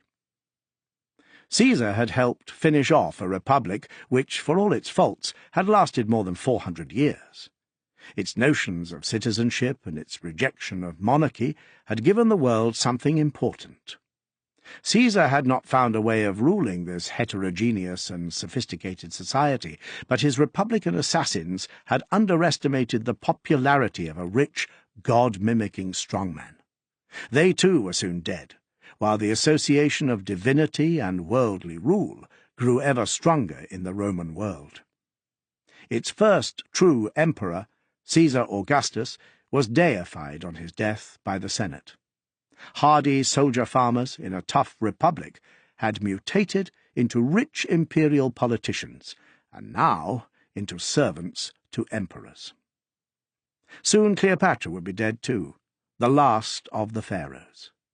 Caesar's death had eventually spawned another round of civil war, which by then must have seemed interminable to the citizens of Rome, but it was in fact about to end. Octavian, who had been declared Caesar's adopted son, fought Mark Antony, his beloved general, for the ultimate prize. There was little to choose between them in their view of the dying republican dream, or in their absolute appetite for power. If Octavian, later Augustus, would be declared a god, Mark Antony apparently believed he was descended from Hercules. Cleopatra struggled to avoid taking sides until she felt sure she could tell who would win, but was eventually summoned by Mark Antony to Tarsus to explain herself. In the tightest of tight spots once again, she replayed an old tune, appearing not swathed in a rug this time, but in a golden barge. Shakespeare's devastatingly beautiful description, the best known, follows quite closely that of Plutarch, who elsewhere emphasizes that he knew people who knew people in Cleopatra's world. The queen, he says, sailed up the river Cydnus in a barge with gilded poop, its sails spread purple, its rowers urging it on with silver oars to the sound of the flute blended with pipes and lutes. She herself reclined beneath a canopy spangled with gold, adorned like Venus in a painting, while boys, like loves in paintings, stood on either side and fanned her. Wondrous odours from countless incense offerings diffused themselves along the river banks. Who would say no? Not Mark Antony, possessing divine blood himself, and at this time the seeming winner of the Romans' world struggle for supremacy. The pair returned to winter in Egypt, allegedly for a feast of love-making and self-indulgence, during which Cleopatra usefully became pregnant again, this time with twins. She would call them after the sun and moon, Alexander Helios, or Alexander Sun, and Cleopatra Selene, or Cleopatra Moon, infant gods who might also rule the world. Mark Antony then began a political reorganization of the Middle East, giving his lover back old territories, though not Judah, which remained with Herod. He next turned to destroy a new irritant for the Romans, the fast-riding, sharp-shooting interlopers on the Asian plains called Parthians, whom Caesar had also intended to attack.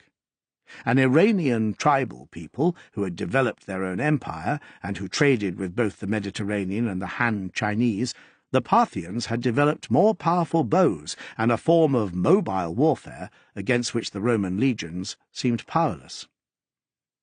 Mark Antony was not the first great general to set off and then have to retreat, leaving behind tens of thousands of casualties, but his defeat by the Parthians weakened him at a time when his rival, Octavian, was on the rise in the west. It ended the dream of a new and even bigger Asian Roman Empire, or indeed any prospect of a neat division of the Mediterranean between the rival warlords. Few things in history happen neatly. Antony was to win a later great victory over the Armenians, which was celebrated with Cleopatra in Alexandria. Antony was declared the living god Dionysus, and Cleopatra Queen of Kings and the youngest goddess. Octavian was quick to whip up Roman hostility to this threatening swagger. He read Antony's will to the Senate, in which he confirmed his preference for Alexandria over Rome. War was declared. Senators divided their loyalties. Legions prepared to march. It ended with one of ancient history's least dramatic, if most important, battles. It was a sea battle at Actium, off the west coast of Greece in 31 BC. Cleopatra commanded her own fleet in person, but when she and Mark Antony were faced with trying to break through Octavian's blockade, she panicked and led her warships into the open sea and home to Egypt. Antony was perhaps already likely to lose. His men had been weakened by malaria, His huge 5-rank oared ships could not gain enough speed to ram effectively, and one of his generals had gone over to Octavian with his secret battle plans. At any rate, this last major sea battle of classical times ended almost before it had begun, when Mark Antony, seeing Cleopatra leave, followed her with just a few of his own ships. After this, their cause was doomed. Octavian marched on Alexandria as the lovers enjoyed a final orgy. Mark Antony stabbed himself and died at Cleopatra's feet. She tried to negotiate with Octavian on her son Caesarion's behalf, but when it became clear that Octavian intended to parade her in his Roman triumph, she too decided to kill herself to avoid such ignominy. Her sister had been paraded by Caesar at his triumph, but the mob had taken pity on her, and Caesar had spared her. Later, Cleopatra had her murdered anyway. This was not the death of a romantic martyr. Thanks to an image carried at Octavian's celebrations showing Cleopatra killed by a cobra, the legend is that she committed suicide by placing an asp, a smaller, more credible serpent, on her breast, having had it smuggled to her in a basket of figs. Perhaps. Or maybe she simply used a reliable poison. She was not quite 40 years old. Her death did not save Caesarion, who was caught and executed. The Roman Peace. So ended not only Cleopatra's strategy vis-à-vis Mark Antony, but her original dream of uniting the worlds of Egypt, Greece, and Rome in the person of an ultimate god-king. Octavian declared himself Caesar Augustus, and with Rome exhausted from civil war, he was able to initiate a long spell of imperial peace.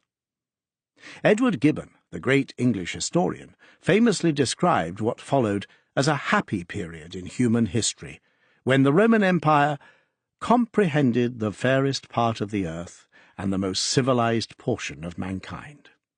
The gentle but powerful influence of laws and manners had gradually cemented the union of the provinces. Their peaceful inhabitants enjoyed and abused the advantages of wealth and luxury.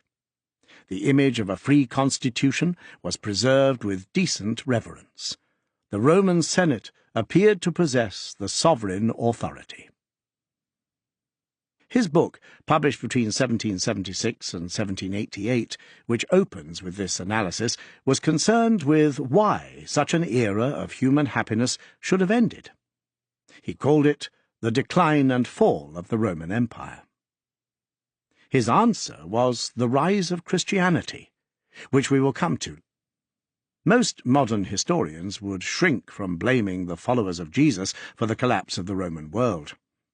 Another part of the answer was given in Gibbon's opening words, where he spoke of the image of a free constitution and the Senate appearing to have authority. After his final victory in 27 BC, Octavian restored the outward form of republican government, while reserving for himself the powers Julius Caesar had claimed, becoming warlord, dictator, and head of the official religion. Yet he was a shrewd ruler as well as a lucky one. After some early campaigns pushing upwards into Central Europe and down towards Arabia, he more or less halted the Roman lust for expansion to concentrate on a program of civic revival. Much of what we think of today as the glories of Rome, the grand buildings, the immaculately kept roads, the conqueror's peace, and the lavish materialism of city life, derives from the peace established by Augustus. His rule was really a monarchy with the trappings of republicanism, and it would soon harden into full-fig imperialism. The weakness of such a system is the possibility of mad or bad kings. Rome would suffer from plenty of those, notably in Augustus's family, after he handed over power to one of his daughter's husbands, Tiberius. They included such horrors as Caligula, who was mad, and Nero, who was certainly bad. There followed the Year of the Four Emperors, after which a rough tax-collector's son, Vespasian, grabbed power. His son was killed, and a senator called Nerva returned to the old practice of adopting the best-seeming candidate as the emperor-designate, a good Roman compromise between politics and kingship that produced a run of strong emperors, first Trajan, of arch and column fame, whose conquests reached the Persian Gulf, and then Hadrian of the famous wall. Life seemed so secure that the next emperor, Antoninus Pius, could rule for nearly a quarter of a century without leaving Italy, or going within hundreds of miles of the legions. He did, however, experience the problems of too much in this early display and consumer society, when one of his circus festivals featuring giraffes, elephants, rhinoceroses, crocodiles, and tigers cost so much he had to debase the currency to fund it. Then came Marcus Aurelius, another fighting emperor, better known today for his fine meditations on life and duty from the Stoic viewpoint. His son was a weak and unpopular figure who was killed young, ushering in another period of strife and uncertainty. Yet this experiment in empire had been a considerable political achievement.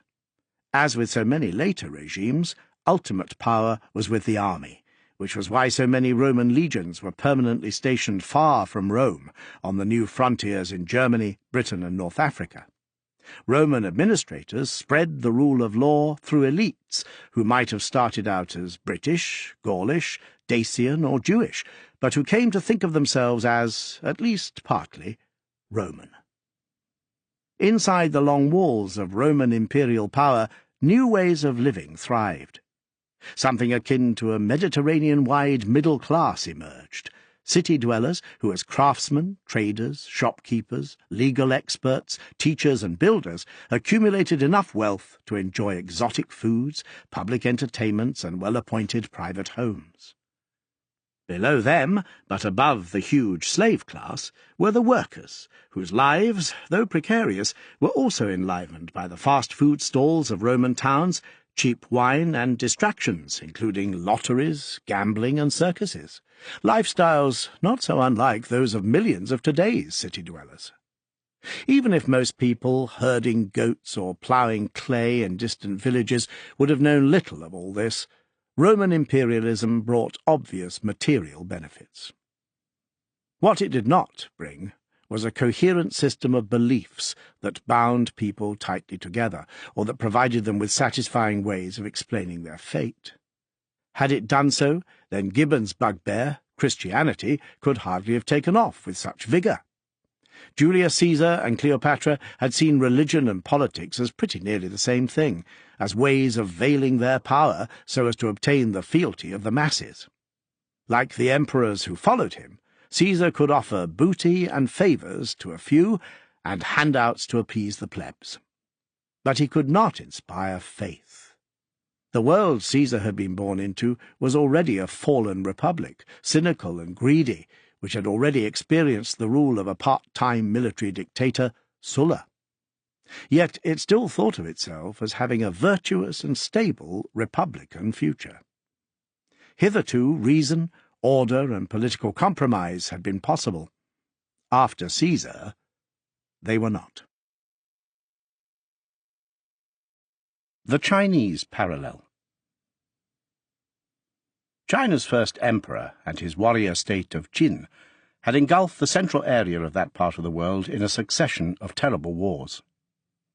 Like Caesar, Zheng had had a megalomaniac vision of personal power, and paralleling Julius Caesar's fall, Zheng's death catapulted his empire into civil war as would-be successors fought for control.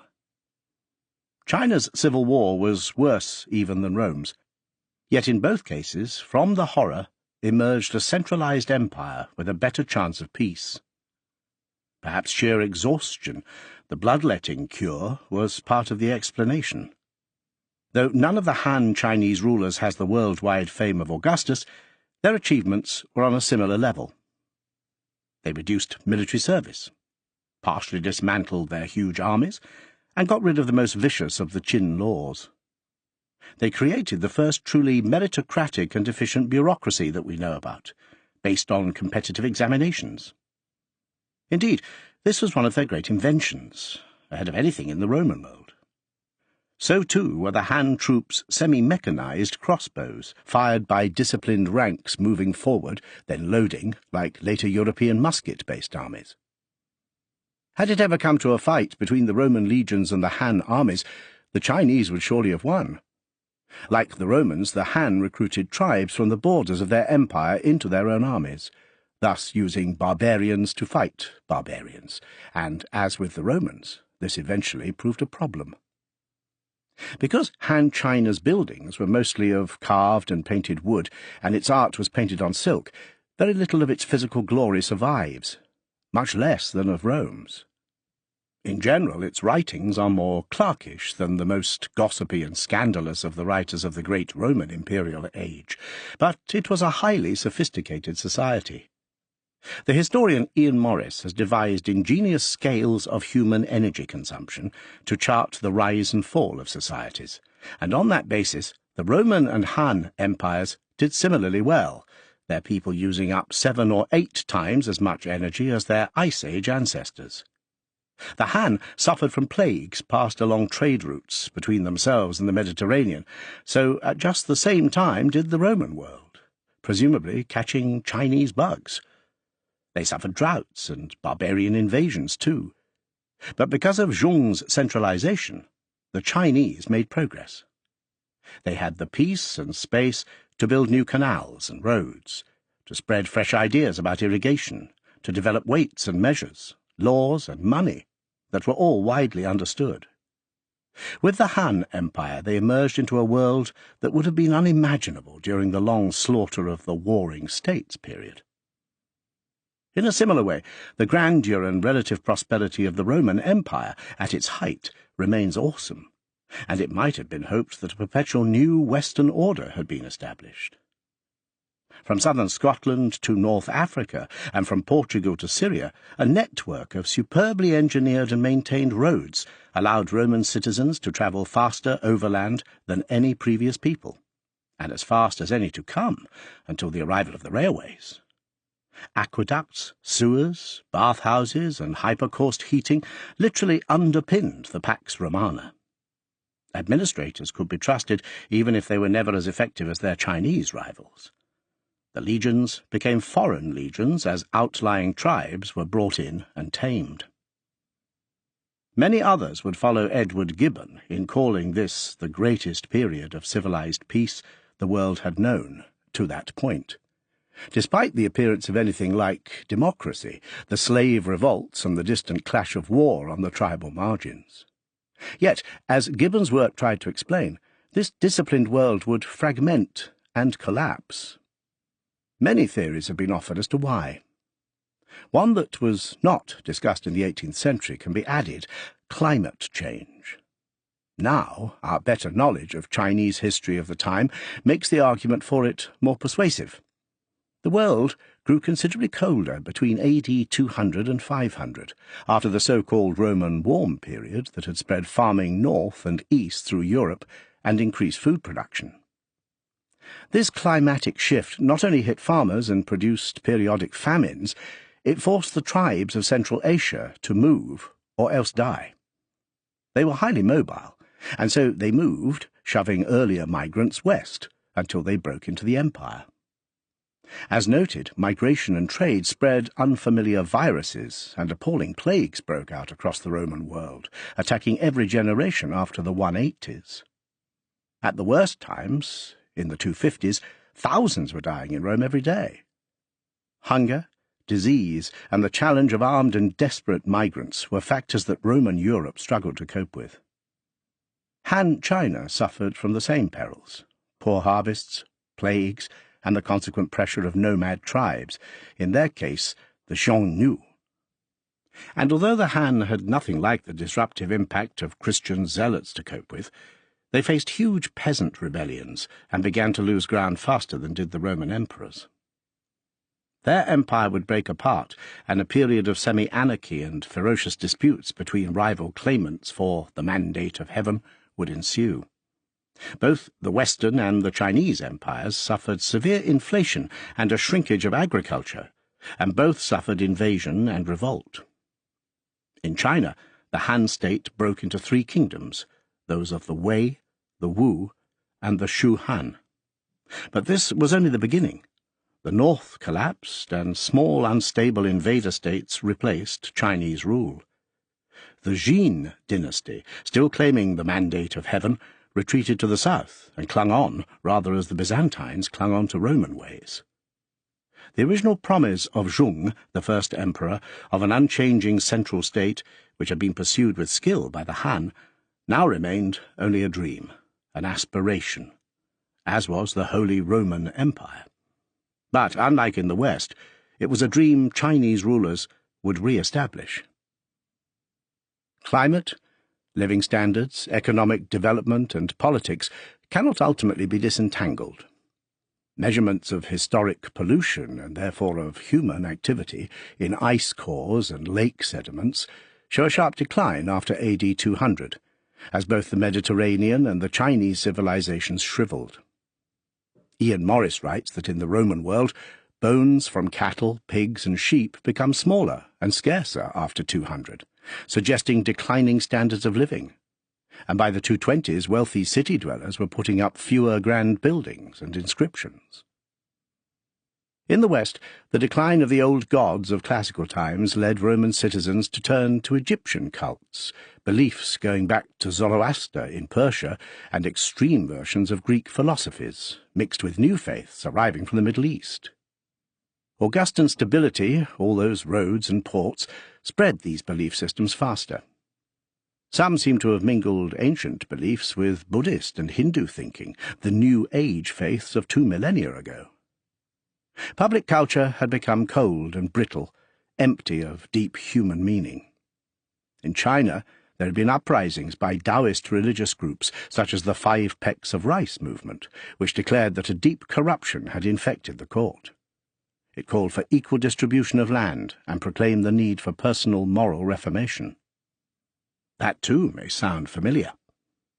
The urge to find a personal meaning produced an urge for confrontation and martyrdom in China as well as the West, but ideas in the West and East were different enough to take them in different directions.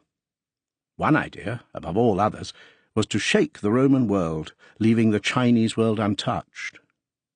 We return to monotheism.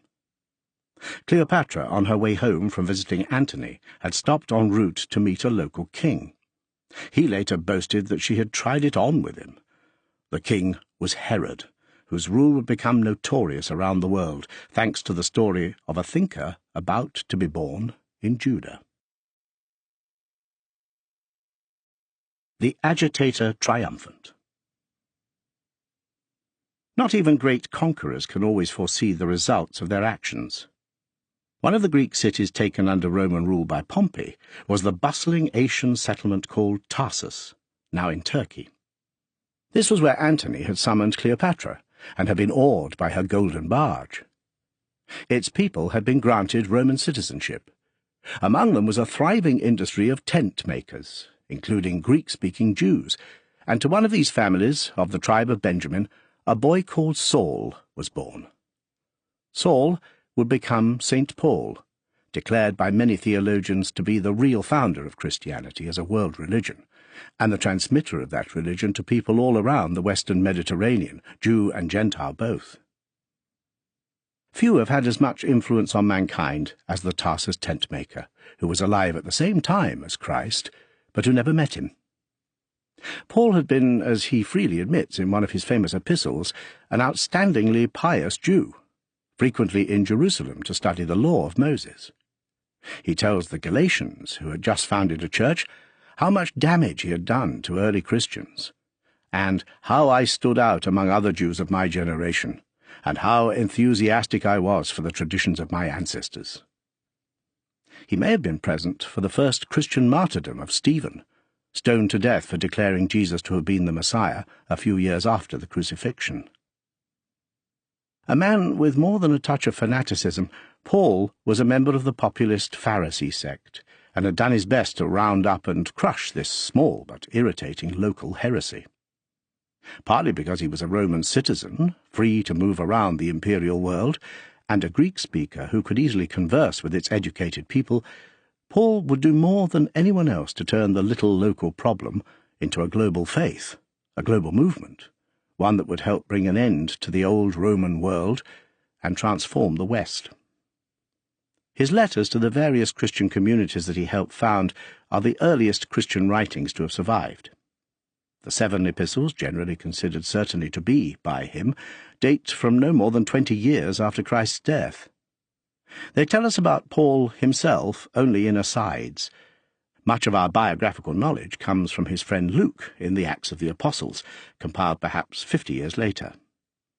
Paul and Luke were both admirers of Rome, and writing in the aftermath of the tragic Jewish revolt against its rule. Though they were Jews, the thrust of their work was to take what had been Jesus' message to fellow Jews and pass it out into the rest of the world, to Greeks, Romans, Egyptians, and anyone else who would listen, a light to lighten the Gentiles. One biblical scholar argues that without Paul, the Nazarenes, as the early Christians were called, would have remained a Jewish sect which sought only to remain within Judaism and did not intend to found a new religion. Famously, Paul was travelling to Damascus from Jerusalem to root out Nazarenes when there came a light from heaven all round him. He fell to the ground, and then he heard a voice saying, "Saul, Saul, why are you persecuting me?"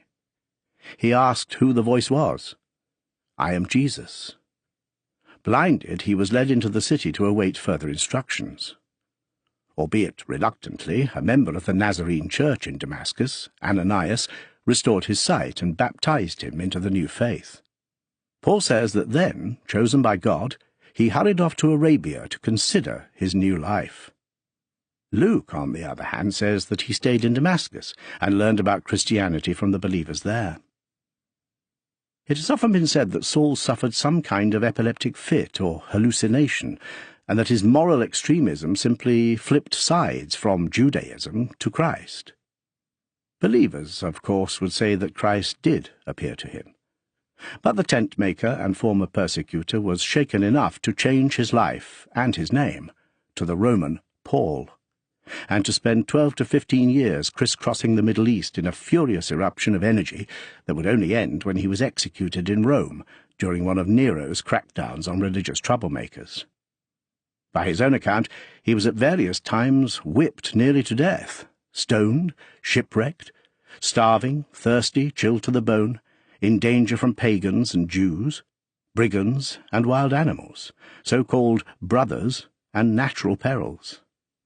He had some mysterious but apparently disgusting illness and was frequently imprisoned.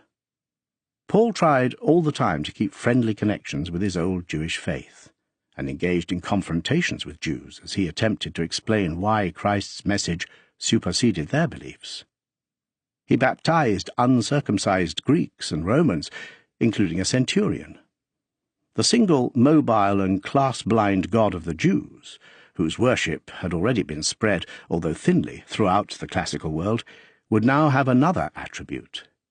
He would become everybody's God. The timing was almost perfect. 2 years after the fires in Rome and Paul's death, reputedly by beheading, since he was a Roman citizen he was spared crucifixion, the Jewish revolt against Rome began, with riots in Caesarea. It had been sparked by religious arguments and protests over taxes, but as the legions converged on the mutinous cities, it became a full-scale rebellion that would be put down with exemplary Roman savagery. After a long and heroic siege, Jerusalem fell to the legions in the year 70, and its inhabitants were either killed or sold as slaves. Herod's famed Second Temple was destroyed, and the Jews were to remain scattered until modern times. Had the Nazarenes been at that point still a Jewish sect based in Jerusalem, their religion would probably have been snuffed out and never heard of again, except by religious scholars. The faction of Christ worship that was exclusively Jewish, originally led by Jesus' brother James, was indeed scattered in the ruins of the revolt, and soon disappeared from history. Gentile Christianity, the word appeared first in Antioch, used by Latin speakers as an insult, was smuggled into the wider Mediterranean just in time. Its infancy was that of a rebel child of Judaism, but as Paul's writings show again and again, it was forced to define itself against traditional Jewish thought. Though he ended up on a Roman executioner's block, Paul admired the Roman state. He deliberately chose important Roman centres like Corinth, Antioch, and Philippi to spread his message, and may well have hoped to win substantial support in Rome itself when sent there as a prisoner. Christians would be persecuted and exiled for a long time to come, but the possibility of an eventual deal between secular Roman power and the new religion could be glimpsed from early on. Unlike the rebellious Jewish leaders, calling themselves zealots, or the leaders of the revolt of 66 to 71, Jesus had shunned politics and spoke of giving Caesar what was Caesar's. Paul, a good Roman citizen, agreed. Because Paul's reshaping of the Nazarene message was so influential, he has been blamed for much that followed: for Christian sucking up to worldly power, for misogyny, fear of sex, intolerance. He was capable of great humane poetry. Love is always patient and kind. It is never jealous. Love is never boastful or conceited. It is never rude or selfish. It does not take offence and is not resentful. He was trying to get his message across to traditional communities at a time of huge turbulence, almost hysteria. Like his fellow believers, he thought the Messiah would return in glory very soon, almost certainly in his own lifetime, to save believers and condemn the rest. Having faith and concentrating hard on it at the expense of almost everything else was an urgent necessity that could not be put off. In the same letter to the Corinthians that contains his hymn to quiet love, he also warns Christians that our time is growing short. Those who have wives should live as though they had none. Those who are enjoying life should live as though they had nothing to laugh about. Those whose life is buying things should live as though they had nothing of their own. I say this because the world as we know it is passing away. His words show him to be a control freak, a man with a temper and an authoritarian streak, and convinced that there is little time to waste. Yet he can also be kindly, self-critical, and thoughtful. He can sound like a 20th century revolutionary, darting between cells and factions, trying to hold them to the correct ideological line and deploying a mixture of threat and flattery, fire and brimstone with a dash of charismatic charm. It is hardly unknown for the convert to become the most zealous hardliner, or the revolutionary leader to show a weakness for self-dramatization. After Paul's death in Rome, and probably after the execution of St. Peter there too, who is said to have requested upside-down crucifixion so that his death could not be compared to that of Jesus, a Christian community began to grow in the imperial capital. It was a time of great religious confusion. Judaism was reorganizing itself, and different versions of Christianity were competing around the classical world. The scholar Dermot McCulloch has pointed out how odd it is that Rome, the centre of anti-Christian persecution, became the great Christian city, rather than Baghdad. Indeed, Christianity could easily have become an Eastern, rather than a Western religion. Over the next centuries, Christian communities saw robust growth in Egypt, in Syrian and Judean cities such as Antioch, Gaza and Caesarea, in Anatolia, in what is now Turkey, and in Rome itself, where the Christians were largely migrants. But Christianity did not take root easily in North Africa or Greece. Despite the help Paul gave to the Ephesians, Corinthians and Thessalonians, it is possible that all three Christian communities failed to survive. The well-rooted Jewish communities and the common language of Greek had a lot to do with the spread of the new religion. So too did the unifying effect of persecution. This seems a paradox, but many movements have been strengthened in their early stages by repression. From European Jews to Protestants to Islamists, the experience of repression, as the etymology of the word suggests, has meant a pressing back, but also a pressing together. It has intensified belonging and commitment. Lines and spirals. The other quarter. These stories have referred to very roughly 3/4 of the world's human population at any one time. the quarter in the Roman world, the quarter ruled by the Chinese Han, and the quarter living in India under the Guptas and their successors. What of the rest? In the Americas, civilizations were emerging that were several thousand years behind Eurasia in their development, but impressive in their own right. The city of Teotihuacan in Mexico possessed an array of pyramids and temples that the Egyptians would have admired. And the great Mayan civilization of Yucatan and Guatemala produced sophisticated writing and a superb calendar system based on the stars, which divided the world into very long periods of time. Its nearest equivalents had been produced in Mesopotamia more than 2 millennia earlier. But lacking wheels and many of the animals of Eurasia, the Mesoamericans would, in general, pass on few fresh ideas to world culture. They had talented builders and sculptors,